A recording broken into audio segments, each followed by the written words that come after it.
Hi, I'm Clive Schmulian. I'm an implant dentist.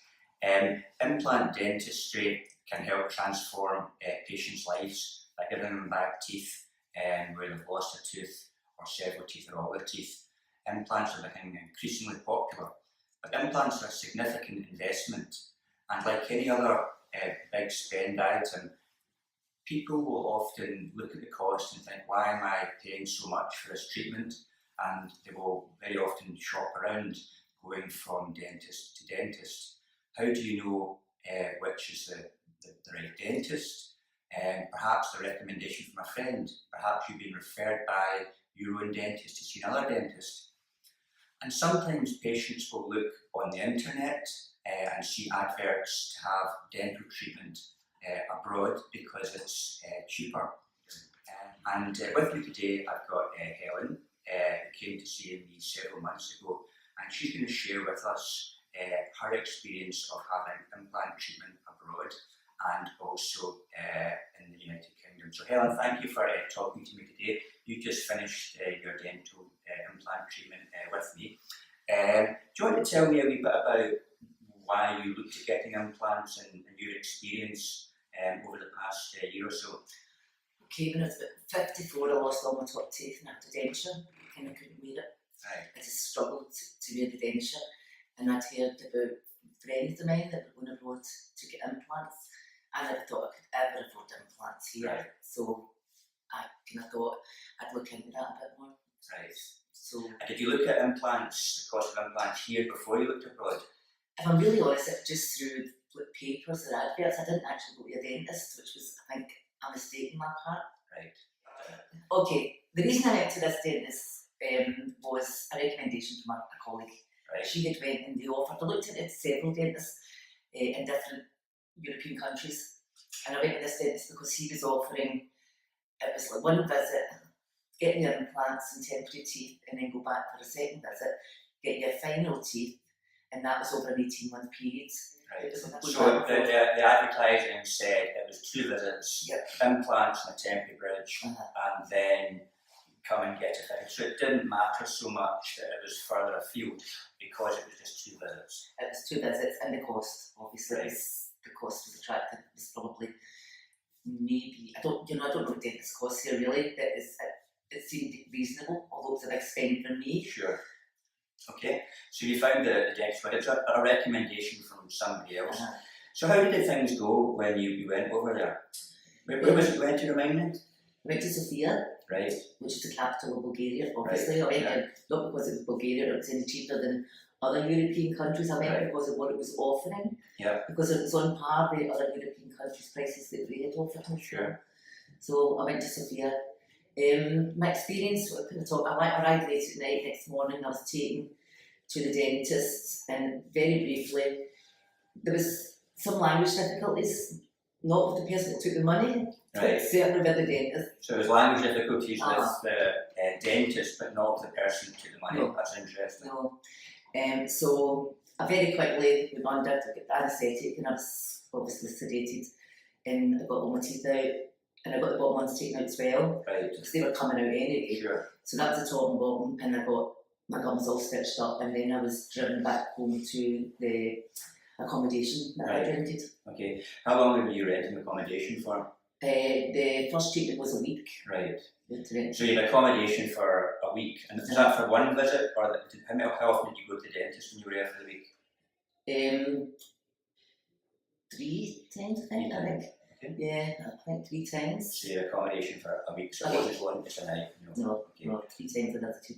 They left me for a few days, 3 days, with the stitches, and then I went back and got the teeth fitted, and then the day before I was going home, they just checked everything. Right. And that all seemed to go well. It seemed to go well. Everything was fine there, and you kind of flew back to Glasgow. Yeah. Yeah.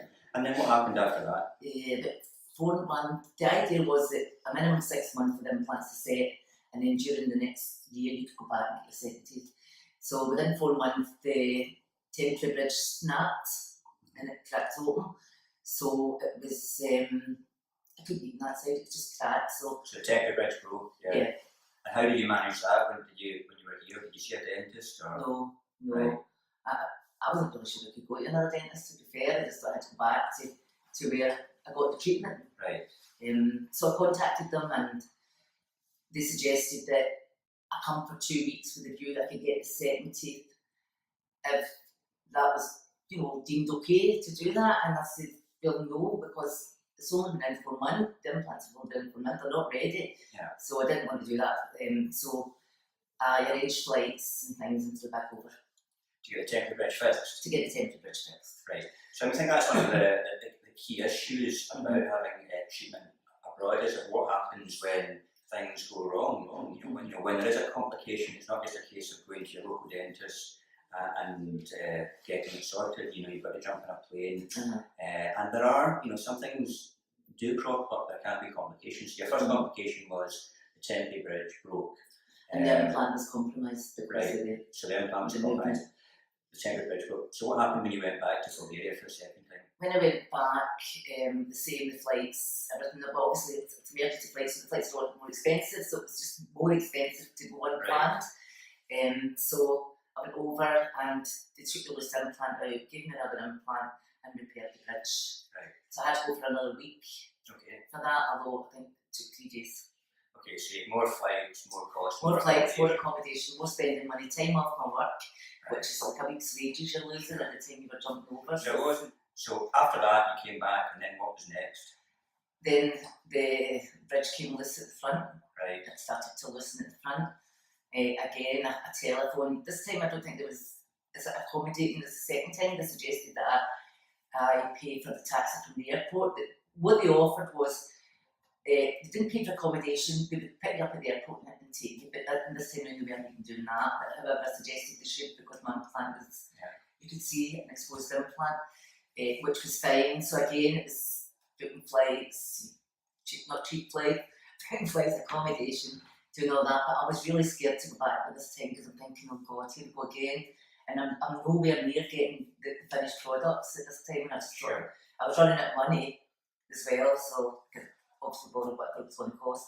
Right. So this is your third trip. Yeah. So what I did was looked into other dentists abroad. I looked into going to another country did similar implants because they were single implants, and it was my niece that suggested why don't I go to the dentist in Scotland.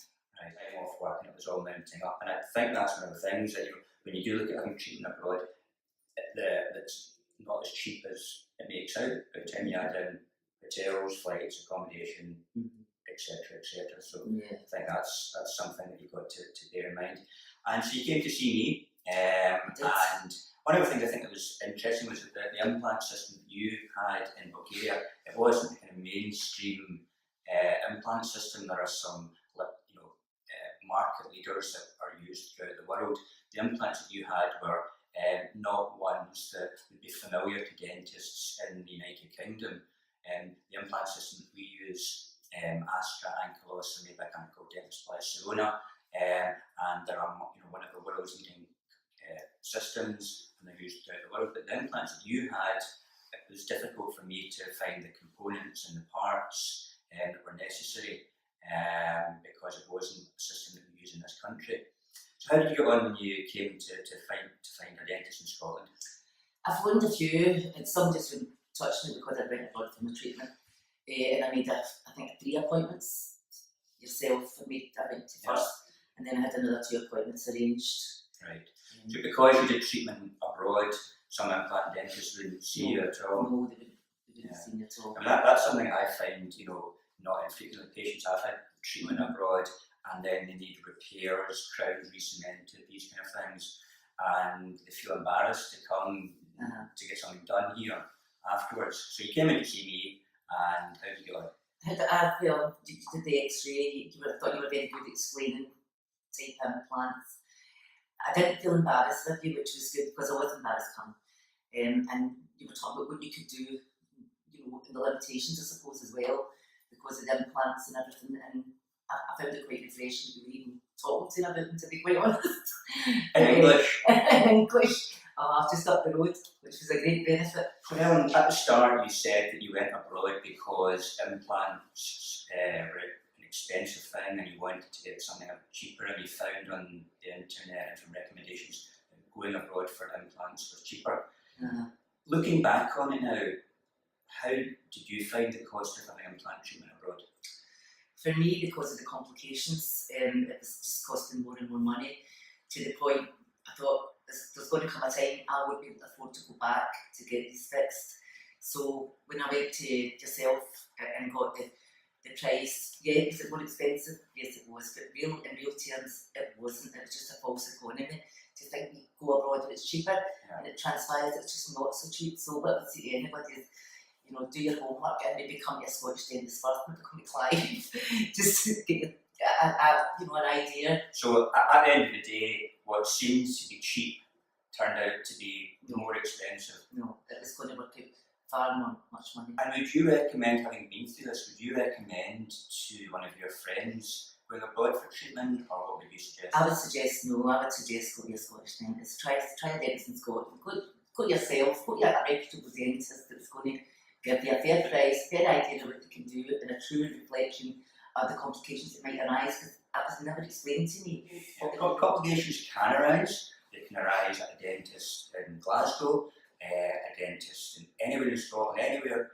Complications can arise, but when it's your local dentist, it's easy to manage them, as opposed to having to have flights and accommodation time off work. And how do you feel about your smile now in your bridge work? To go back to, I only went to one other dentist. I decided not to go to the other dentist, because I just wanted to, because you spoke to me the way you spoke to me, and you made me feel really comfortable, I decided not to go to the third dentist. I just thought, come be Clive. Thank you very much. So am I happy with my teeth? Absolutely. The treatment, excellent. It took longer, I think, than we both expected. No, absolutely. to get it done. No, I think you're delighted with the result. I know that implants are life transforming for patients, which is why it's important to do your research and to do your homework, to find a dentist that you're comfortable with. And I think it's been very helpful, Helen, that you've explained the difficulties and issues that you can have when going abroad for implant dentistry. So thank you very much.